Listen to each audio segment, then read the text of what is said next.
Bismillah, Assalamualaikum warahmatullahi wabarakatuh.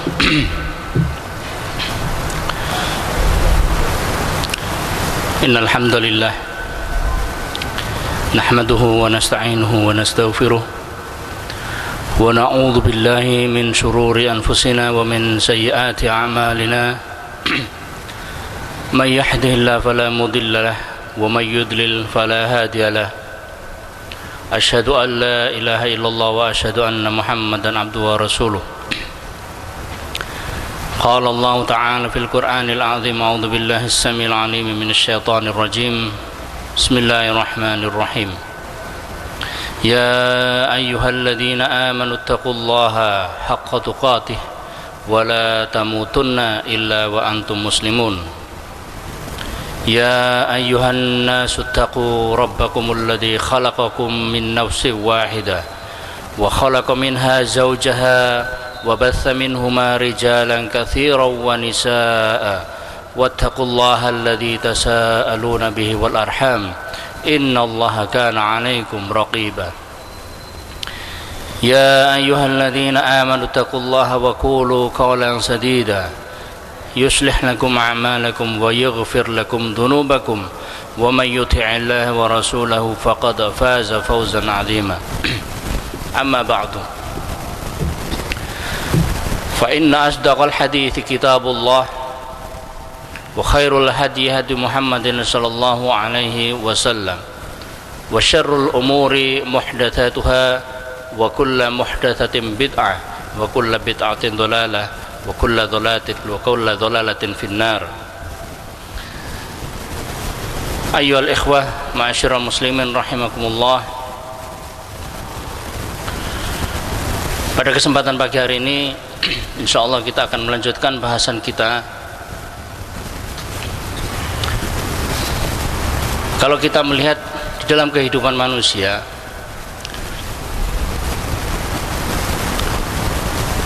bahwa pada saat manusia diciptakan oleh Allah, tentunya pasti manusia akan mengalami suatu berbagai ujian.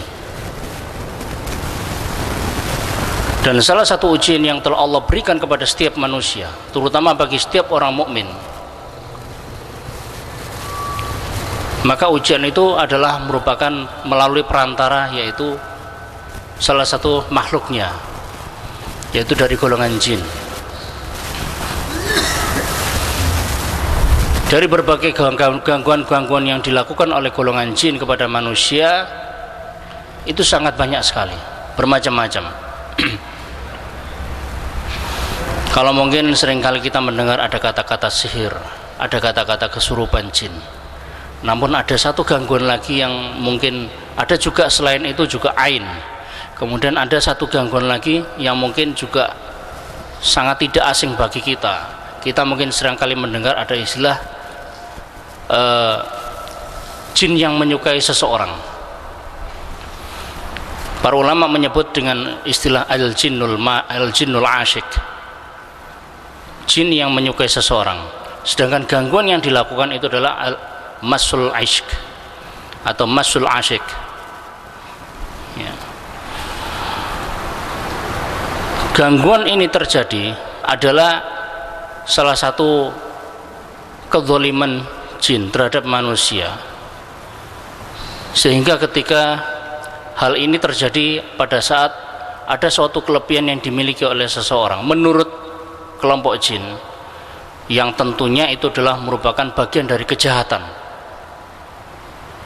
karena yang merasuk ke dalam tubuh manusia adalah setan dari golongan jin, mereka yang lebih menyukai hal-hal buruk,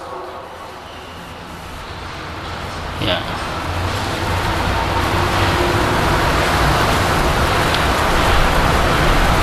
Jadi ketika setan mengganggu manusia, tentu ada sebab-sebabnya. Tidak akan setan itu akan mengganggu manusia tanpa ada sebabnya. Sebagaimana al-jinnul asyik, seorang jin yang mencintai atau menyukai seseorang manusia, itu terjadi ada beberapa sebab, diantaranya sebagaimana yang disebutkan oleh para ulama. Yang pertama, Sebab yang pertama adalah kasful aura fil bait duna dzikrillah ta'ala wa dzalika fil ahwalil atiyah, ya. Sebab-sebab sehingga jin itu mencintai seseorang adalah ketika seseorang membuka auratnya tanpa menyebut zikrullah, tanpa menyebut nama Allah. Tentu ini juga ulama membagi, ada beberapa hal. Yang pertama adalah ketika seorang perempuan yang berpakaian tipis, ya, atau ketika seorang perempuan yang berpakaian ketat sehingga menampakkan lekuk-lekuk tubuhnya, lalu kemudian kita tergoda dengan gangguan tersebut sampai kemudian berusaha kita mencari-cari kesempatan untuk menikmati aurat yang saat itu dinampakkan oleh seorang wanita. Ini adalah salah satu cara bagaimana jin itu kemudian merasuk sampai kemudian jin tersebut menyukai seseorang, ya. Tentunya menyukai si laki-laki tersebut pada saat dia berusaha untuk mencari-cari kesempatan, mencuri-curi kesempatan untuk menikmati aurat perempuan, ya. Lalu yang kedua adalah seorang laki-laki atau seorang perempuan yang tidur dengan pakaian yang sangat tipis, atau mungkin dia telanjang tanpa menyebut nama Allah ketika hendak menjelang tidur. Ini adalah salah satu sebab bagaimana jin itu akan mengganggu mereka. Makanya ketika seorang muslim, ketika kita tidur, Rasulullah SAW mengajarkan kita beberapa adab. Ketika kita tidur, kita dianjurkan untuk berwudu. Lalu kemudian kita awali dengan mengucap bismillah, kemudian kita kibaskan tempat tidur kita 3 kali, ya, baik itu dengan penebah atau mungkin dengan kain. Tidak harus keras, cukup pelan saja. Itu sebagai isyarat. Kenapa itu diperintahkan? Karena Rasulullah SAW menjelaskan bahwasanya setiap tempat tidur yang kosong itu ada yang menempati. Makanya ada istilah tindihan. Itu karena kita tentunya ada sesuatu yang ditindihi sehingga mereka menyerang balik. Oleh karenanya Rasulullah SAW mengajarkan kita beberapa adab-adab ketika kita akan tidur. Di antaranya adalah mengibas tempat tidur 3 kali dengan diawali dengan membaca bismillah. Kemudian adab yang berikutnya ketika kita mau tidur adalah membaca doa ketika mau tidur, ya. Bismika Allahumma amutu wa ahya. Lalu kemudian dilanjutkan dengan membaca ayatul kursi. Kemudian dilanjutkan dengan membaca 2 ayat terakhir Al-Baqarah, ya. Itu sebenarnya sudah cukup. Apakah ada adab-adab yang lainnya? Sangat banyak sekali. Terutama ini untuk mengobati bagi mereka-mereka yang mengalami insomnia, susah tidur. Karena insomnia adalah merupakan salah satu indikasi orang yang terkena gangguan jin.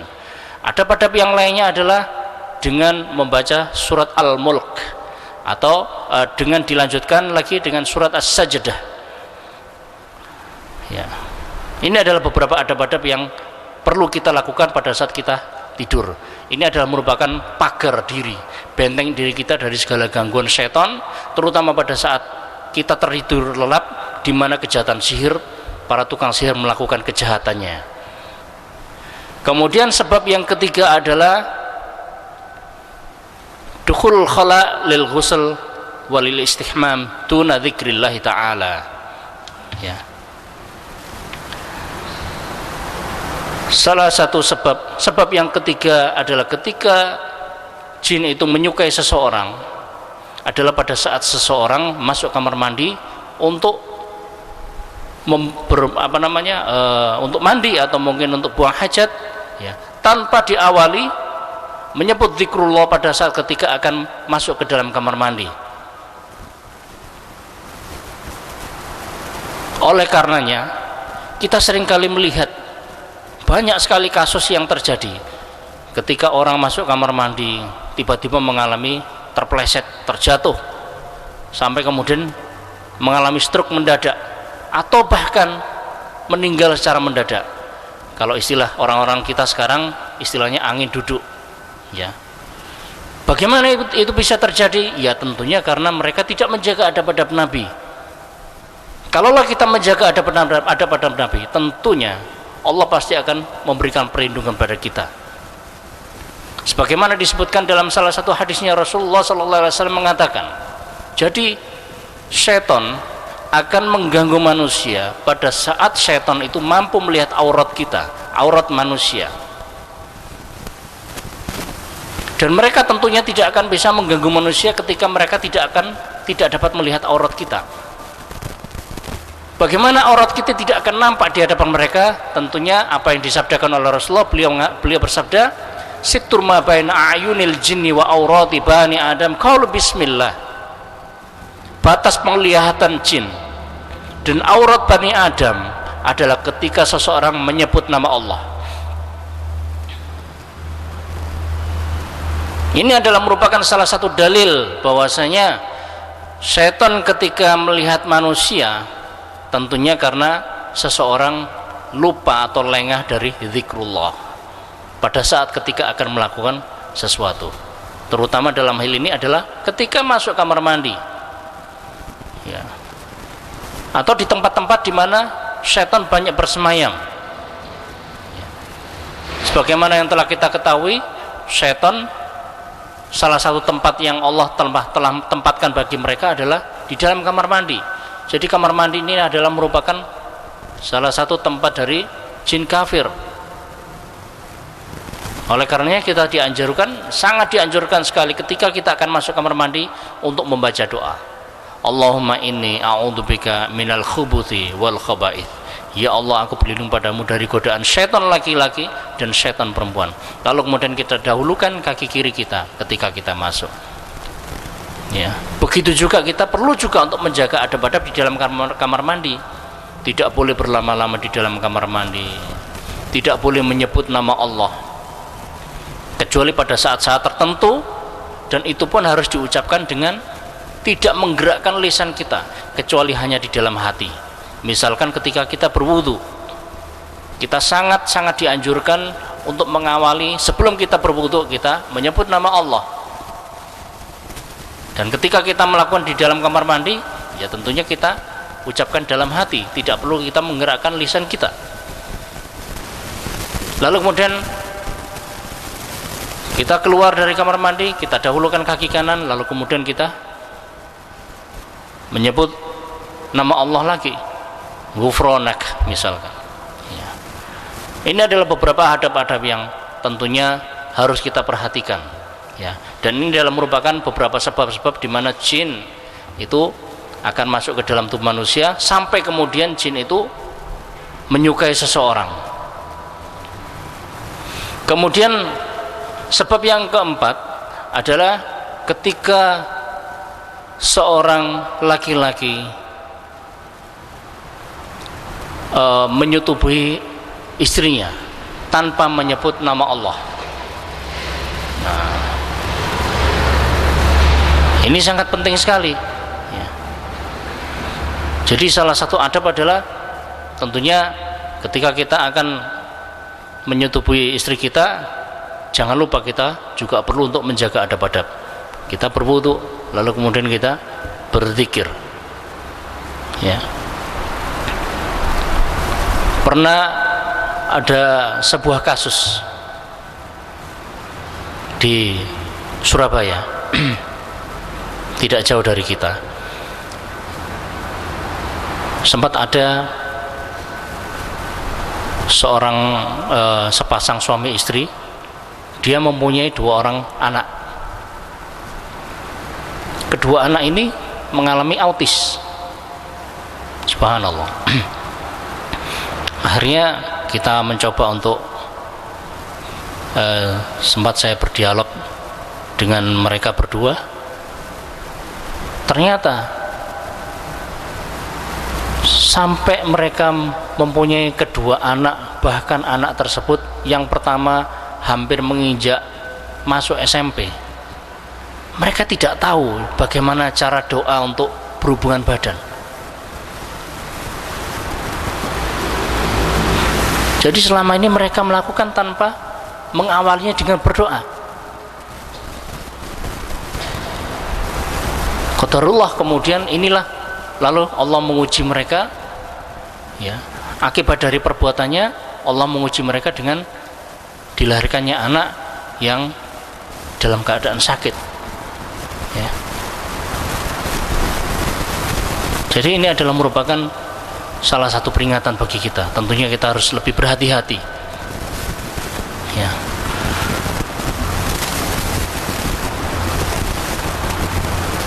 Kemudian sebab yang kedua, kalau tadi adalah merupakan faktor yang muncul dari internal kita, kemudian faktor eksternal adalah karena sebab sihir, ya. Sebab sihir itu adalah ketika kita disihir oleh seseorang misalkan, ya.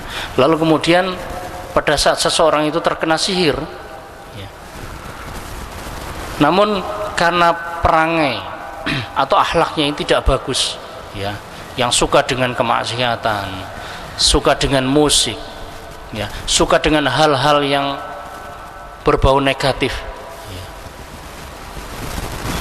Bahkan sampai kemudian dia malas untuk beribadah. Dari situ kemudian justru setan ini merasa mendapat perlindungan, sehingga merasa nyaman di dalam tubuhnya, sampai kemudian jin ini mengikatnya, ya. Ini yang banyak terjadi. Kemudian ada juga yang disebabkan karena sihirun nasab, sihir keturunan, ya. Tentunya sihir keturunan ini adalah disebabkan dari awal pelakunya. Awal pelakunya adalah juga sihir dari faktor internal pula, yaitu diantaranya orang yang pernah belajar tenaga dalam, orang yang pernah belajar kanuragan, orang yang pernah melakukan wirid sudah disunahkan oleh Rasulullah SAW, ya.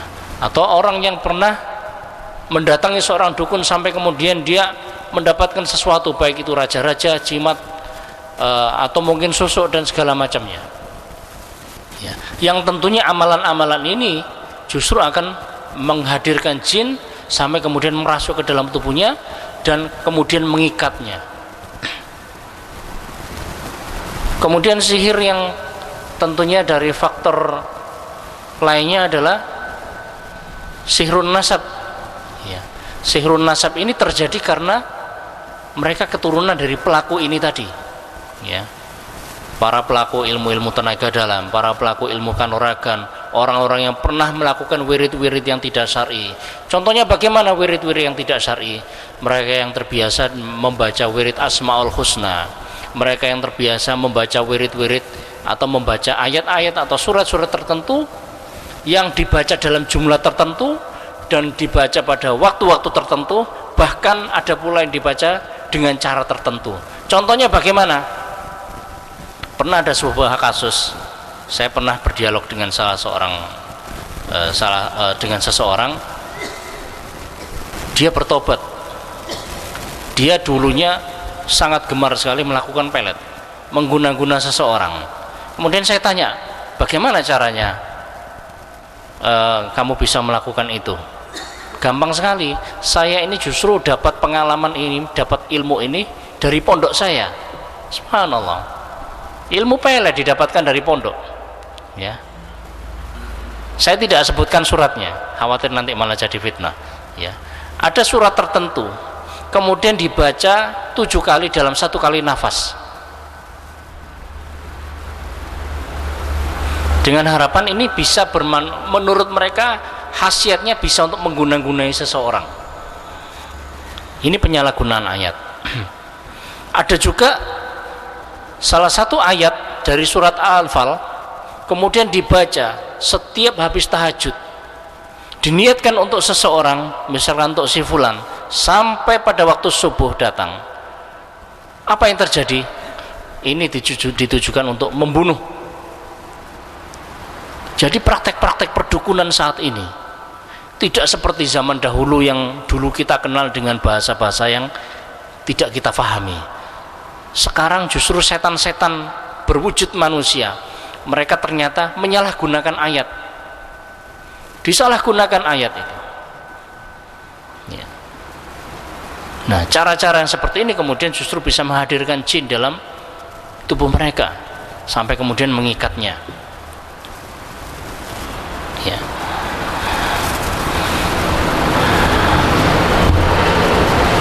Kemudian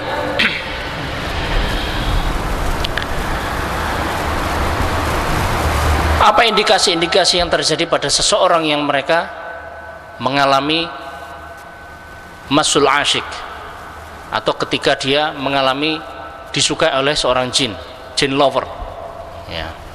Yang pertama adalah kecemburuan yang terlalu berlebihan. Jin mereka adalah salah satu makhluk yang sangat pencemburu besar, melebihi kecemburuan yang dimiliki oleh manusia. Makanya ketika seseorang memiliki kecemburuan yang sangat luar biasa, tentunya itu adalah merupakan sebuah ketidakwajaran, ya. Dan ini adalah merupakan salah satu sifat syaitan.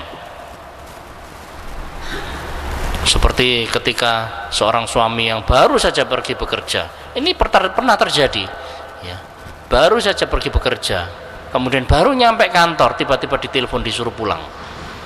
Kenapa? Karena si istri khawatir, takut kehilangan suami, takut tidak mau ditinggalkan oleh suaminya, takut suaminya kecantol orang lain. Ini adalah merupakan al-ghirah, kecemburuan yang tentunya merupakan dari tipu daya syaitan, ya.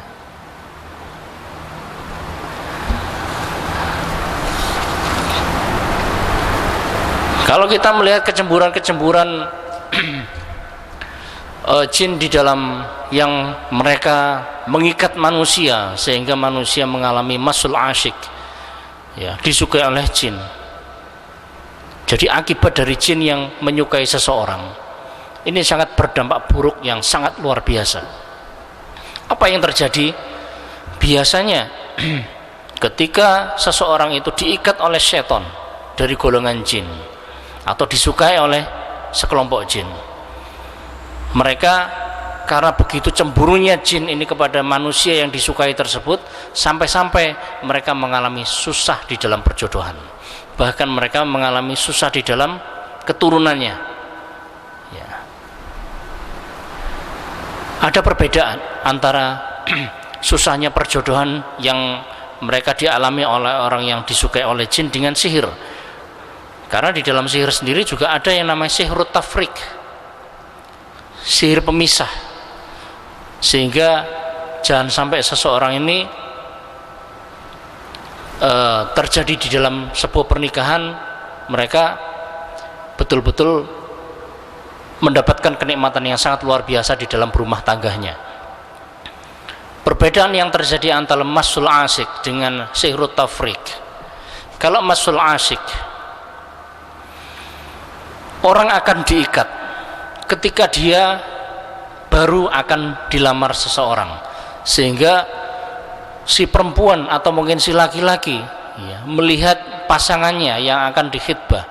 Begitu juga sebaliknya, si perempuan melihat si pasangannya yang akan mengkhitbahnya, itu wajahnya berubah menjadi buruk sekali, ya.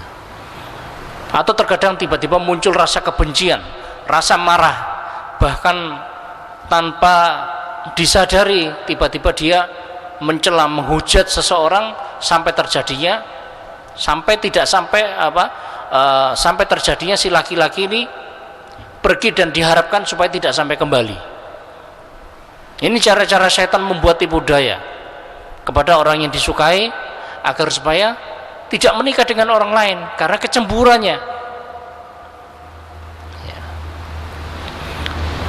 Perbedaannya dengan sihir tafrik, sihir perceraian adalah, kalau sihir perceraian pada saat akan melakukan khitbah, bahkan sampai pada akdun nikah, itu tidak ada masalah.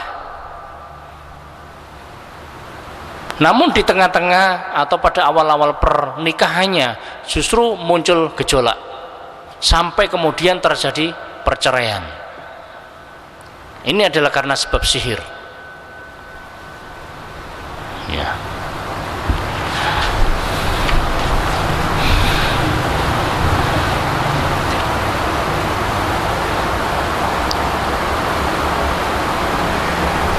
Kemudian indikasi yang berikutnya adalah seseorang yang dia disukai oleh jin, dia seakan-akan ada yang mengawasi, ada yang membuntuti, ya. Bahkan seakan-akan ada yang membantunya ketika dia terjepit, ya, ketika dia dalam keadaan terdesak, atau bahkan dia seringkali mengalami ada bisikan-bisikan gaib. Tentunya ini adalah merupakan gangguan dari jin yang menyukai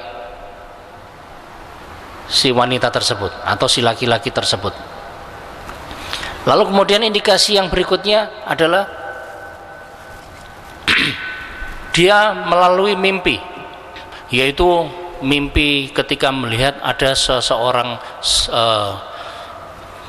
pasangan laki-laki dan perempuan yang mereka sedang melakukan hubungan badan, atau bahkan dia melihat seakan-akan bermimpi berhubungan badan, walaupun dia bermimpi berhubungan badan dengan suaminya atau dengan istrinya, ya. Ini adalah merupakan salah satu indikasi dia sedang disukai jin. Kemudian pertanda mimpi yang lainnya adalah dia bermimpi seakan-akan didatangi sosok makhluk yang sebenarnya orang tersebut sudah meninggal, ya, baik itu dari keluarga kita ataupun dari kerabat-kerabat kita. Ini melalui mimpi.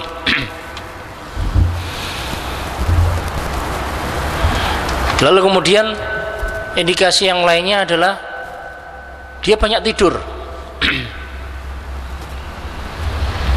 Dia lebih menikmati kehidupannya dengan berdiam diri di dalam kamar. Lalu kemudian dia banyak tidur.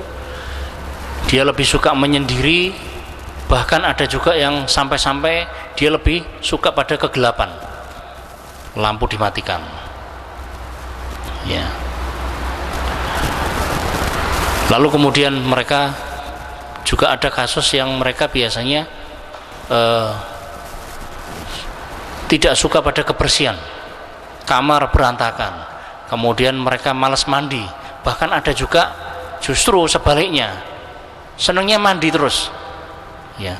Senangnya dia justru seakan-akan pengennya masuk kamar mandi terus. Ini justru adalah merupakan salah satu ketidakwajaran, dan ini merupakan salah satu indikasi dari gangguan ketika dia disukai oleh jin. Kemudian indikasi berikutnya adalah ada mutahaddus ma'al jinsil akhar. Dia nggak suka berhubungan dengan lawan jenisnya, ya. Apalagi hanya sekedar bersendagurau, atau hanya sekedar bercakap-cakap, atau sekedar berbasa-basi, ya. Jadi kasus-kasus seperti LGBT, atau mungkin mereka seakan-akan sangat cool dengan pasangannya, dengan lawan jenisnya, ini adalah merupakan indikasi bahwasanya dia sedang disukai oleh jin, ya.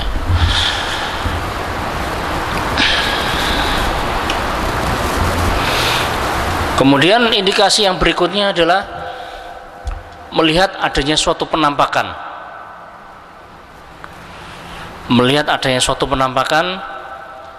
baik itu wujud dari jin yang asli ataupun dia melakukan penjelmaan. Yang penjelmaan itu tentunya hanya bisa dilihat oleh orang-orang tertentu, ya. Ini yang sekarang kita kenal dengan indigo, ya. Jadi ketika kita melihat wujud adzuhur awit tajassud, ya, melihat penampakan secara jelas makhluk jin itu sendiri, ya, ataupun ketika dia melakukan penjelmaan, ya. Lalu kemudian dia bisa melihat menerawang sesuatu yang pernah terjadi sebelumnya, atau bahkan melihat sesuatu yang akan terjadi, ya. Jadi ini adalah merupakan salah satu gangguan. Ini membantah keyakinan mitos-mitos yang banyak berkembang saat ini, bahwasanya indigo atau mereka melihat penampakan atau yang mereka bisa menerawang baik yang pernah terjadi sebelumnya atau yang akan terjadi, itu adalah merupakan karunia dari Allah.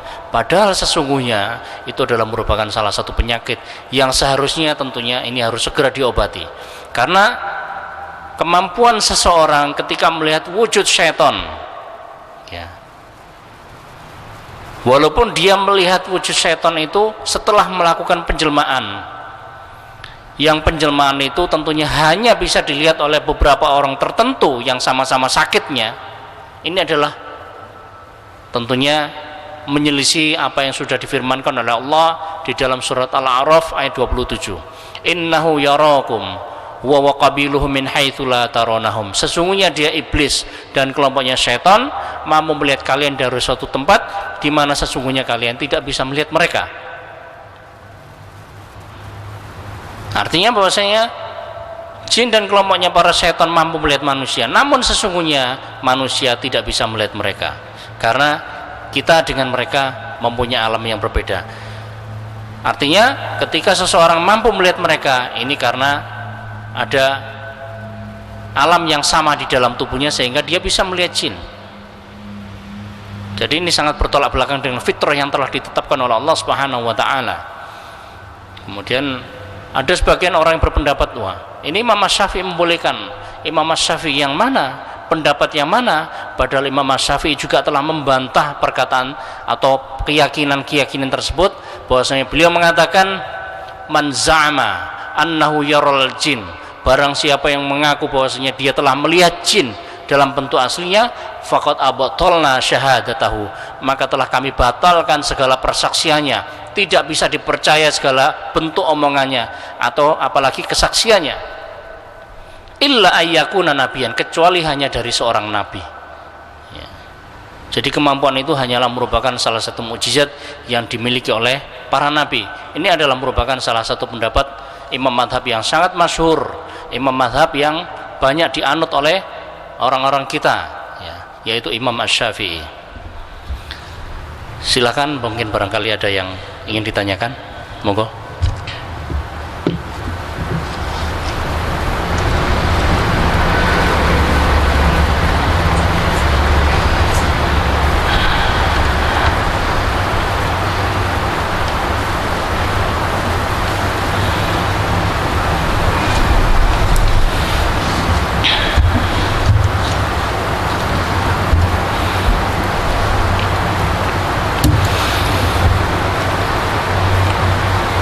Tapi kalau tidak ada pertanyaan, sampai di sini majelis kita akhiri dengan kafaratul majlis. Subhanaka Allahumma wa bihamdika asyhadu an la ilaha illa anta astaghfiruka wa atubu ilaik.